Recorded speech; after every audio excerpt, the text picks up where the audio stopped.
حسین حقانی صاحب، سب سے پہلے تو آرمی چیف کو انہوں نے ملاقات کے لیے بلایا صدر ٹرمپ نے.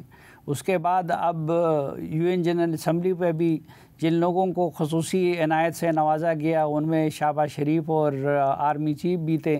تو امریکہ کی ان مہربانیوں کی وجہ کیا ہے؟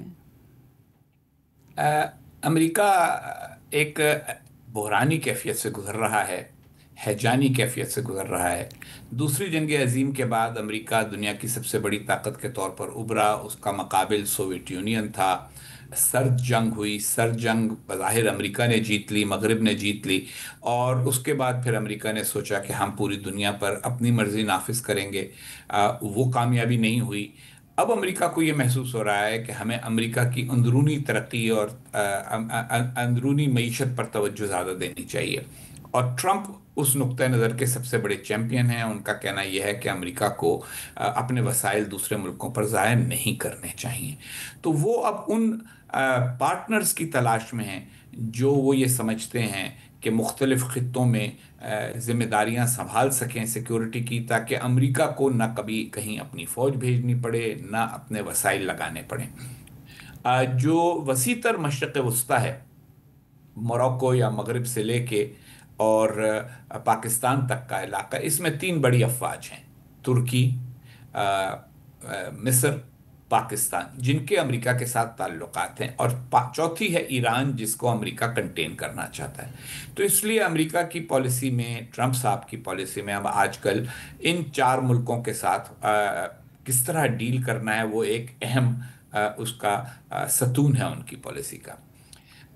دنیا میں جو نظام دوسری جنگ عظیم کے بعد قائم ہوا تھا، جس میں ملکوں کے درمیان آپس میں تعاون کے مختلف معاہدے ہوئے تھے، جس کے نتیجے میں گلوبلائزیشن شروع ہوئی اور وسیع تر ہو گئی، ٹرمپ اس سب کو پیچھے لے جانا چاہتے ہیں. ان کے ذہن میں 19ویں صدی کا آخری جو حصہ ہے وہ امریکہ کے لیے سب سے اچھا وقت تھا، جب امریکہ میں زیادہ خوشحالی تھی اور باقی دنیا سے امریکہ کٹا ہوا تھا.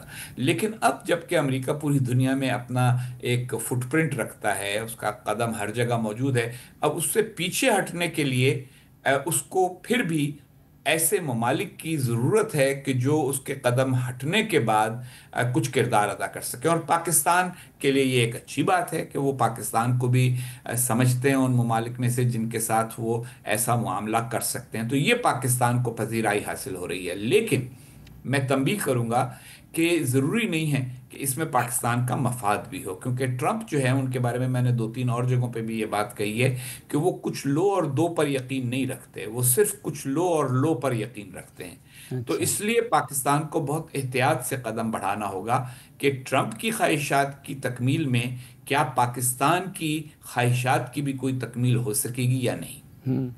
تو ایک طرف اس خطے میں پہلے سے ہم نے یہ محسوس کیا تھا کہ جو مقام انہوں نے انڈیا کو دیا ہوا تھا، تو وہ دوسری طرف انڈیا کو مسلسل ناراض کیوں کر رہا ہے اگر ان کو اس طرح کے ملکوں کی ضرورت ہے؟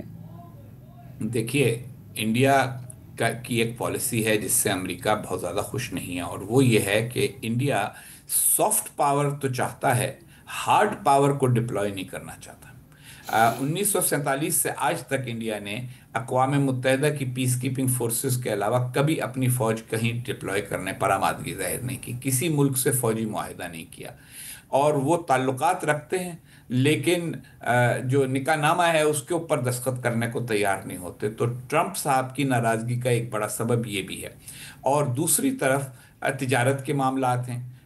ٹرمپ یہ چاہتے ہیں کہ دنیا میں امریکہ کی جو تجارتی حیثیت ہے وہ پہلے کے مقابلے میں زیادہ بڑی ہو، جس کے اندر امریکہ درآمد کرنے والا ملک نہیں بلکہ برآمد کرنے والا ملک بنے. میرا اور بہت سارے ماہرین معاشیات کا بھی یہ خیال ہے کہ یہ ان کی ایک فینٹیسی ہے، یہ پوری نہیں ہو سکے گی. لیکن اس معاملے میں وہ ملکوں سے تعاون چاہتے ہیں اور انڈیا نے اس میں ان کو تعاون نہیں دیا. تو جو انڈیا کو بنایا جا رہا تھا وہ اس امید پر بنایا جا رہا تھا کہ ان کی جب اقتصادی ترقی ہو جائے گی تو پھر وہ اپنی عسکری ترقی بھی کریں گے. لیکن پاکستان اور بھارت کی جو جھڑپیں ہوئیں اس کے نتیجے میں یہ بات واضح ہو گئی کہ بھارت کی عسکری طاقت وہ نہیں ہے جو ان کی معاشی قوت سے توازن رکھتی ہو. اور اس کے بعد سے ٹرمپ کی مہربانی پاکستان پر اور بڑھ گئی ہے کہ پاکستان شاید مشرق وسطیٰ میں دلچسپی لے سکے. سعودی عرب سے اب اس کا وہ جو معاہدہ ہوا اس کے بعد اور بھی یہ بات واضح ہو گئی ہے. بھارت اس طرح کی دلچسپی نہیں لے سکے گا. بھارت تجارت کرے گا، بھارت پیسے بنائے گا، بھارت باتیں کرے گا، بھارت بیانات دے گا، لیکن بھارت کبھی بھی اگر کوئی ملٹری سچویشن ہوتی ہے تو اس میں اپنی فوجیں شاید کسی اور ملک میں نہ بھیج سکے. تو بھارت نے جواب میں جو رویہ اپنایا ہوا ہے اور جس طریقے سے بھارتی وزیر اعظم چین گئے اور ایک پیغام انہوں نے بھی دیا، تو اس کے بعد آپ سمجھتے ہیں کہ امریکہ اور بھارت کے تعلقات ماضی کی سطح پہ آ سکتے ہیں دوبارہ؟ دیکھیے، اگر امریکہ میں اگلے انتخابات کے بعد حکومت کی تبدیلی ہوتی ہے تو پھر تو بہت آسانی کے ساتھ ایک خط کھینچ دیا جائے گا اور کہا جائے گا کہ یہ سب ٹرمپ کی غلطیاں تھیں. بھارت اور امریکہ جو ہیں دوبارہ اپنی ماضی کی حکمت عملی پر واپس آ گئے ہیں. انڈو پیسفک کو مینج کرنے کے لیے ان کے درمیان جو انڈرسٹینڈنگ ہے وہ واپس آ گئی ہے. لیکن ایک اور امکان بھی ہے. ٹرمپ ایک سماوی طبیعت کے مالک ہیں. پل میں تولا پل میں ماشا والی ان کی کیفیت ہے. اور وصل نے شاد کیا ہجر نے ناشاد کیا والی کیفیت ہے ان کی. کبھی کسی سے خوش ہوتے ہیں، کبھی کسی سے ناراض ہوتے ہیں. کل ہی انہوں نے شہباز شریف صاحب سے ملاقات سے پہلے ترکی کے صدر اردوان سے ملاقات کی، ان کی تعریف بھی کی اور کہا کہ جی یہ میرے بڑے دوست ہیں، جس طرح وہ مودی صاحب کو دوست کہا کرتے تھے. اور پھر یہ، اور ابھی بھی کہتے ہیں. اور پھر انہوں نے کہا کہ مگر انتخابات جو ہیں ان میں دھاندلی کرنے کا جتنا تجربہ اور جتنا علم اردوان صاحب کو کسی کو نہیں. تو جس طرح انہوں نے تعریف کی اسی طرح سے ان کی برائی بھی کر دی. تو وہ ممکن ہے کہ اگر 2-4 مہینے کے بعد اس نتیجے پہ پہنچے کہ شاید جو میری ایک گلوبل اسٹریٹجی ہے اس میں بھارت زیادہ فٹ ہوتا ہے، تو وہ پھر کچھ اب 2-4 بیان اور بدلیں گے، 4 ٹویٹیں اور کریں گے اور پھر بھارت کی طرف دوبارہ رجحان اپنا پیدا کر لیں گے. چند باتیں ذہن میں رہنی چاہیے. جی.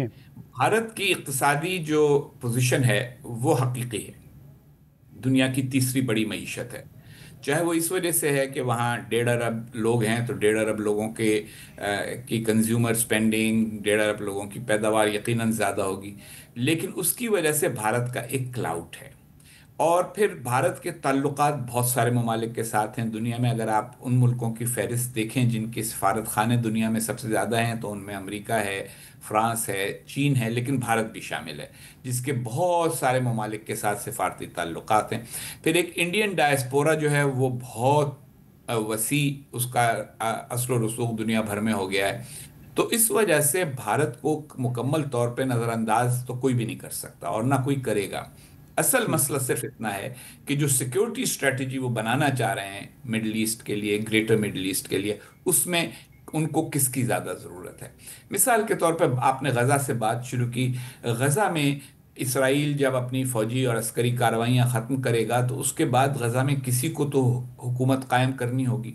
وہ کون ہوگا؟ اگر کوئی ایک انٹرنیشنل بنائی جاتی ہے ٹیم، ایک انٹرنیشنل ٹرانزیشنل گورنمنٹ بنائی جاتی ہے وہاں کے لیے، تو اس کے اندر کون ممالک شامل ہوں گے اور پھر کون اس کے لیے اپنی فوجی بھیجنے کو تیار ہوگا. تو یہ وہ باتیں ہیں جن کے پیش نظر ٹرمپ صاحب مختلف ملکوں کی طرف دیکھ رہے ہیں.